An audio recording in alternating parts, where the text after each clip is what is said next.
हरि गोविन्द गोकुलनन्दन गोविन्द। शतमानं भवति शतायुः पुरुषः शतेन्द्रिय आयुष्येवेन्द्रिये प्रतिष्ठति।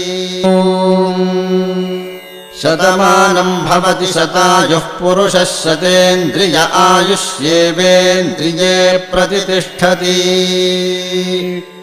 शतमानं भवति शतमानकं शतमानं भवति शतायुः शतायुर्भवति शतमानकं शतमानं भवति शतायुः शतमानमिति शतमानं भवति शतायुः शतायुर्भवति भवति शतायुः पुरुषः पुरुषः शतायुर्भवति भवति शतायुः पुरुषः शतायुः पुरुषः पुरुषः शतायुः शतायुः पुरुषः शतेन्द्रियः शतेन्द्रियः पुरुषः शतायुः शतायुः पुरुषः शतेन्द्रियः शतायुरिति शतायुः पुरुषः शतेन्द्रियः शतेन्द्रियः पुरुषः पुरुषः शतेन्द्रिय आयुष्यायुषि शतेन्द्रियः पुरुषः पुरुषः शतेन्द्रिय आयुषि शतेन्द्रिय आयुष्यायुषि शतेन्द्रियः शतेन्द्रिय आयुष्येवैवायुषि शतेन्द्रियः शतेन्द्रिय आयुष्येव शतेन्द्रिय इति शत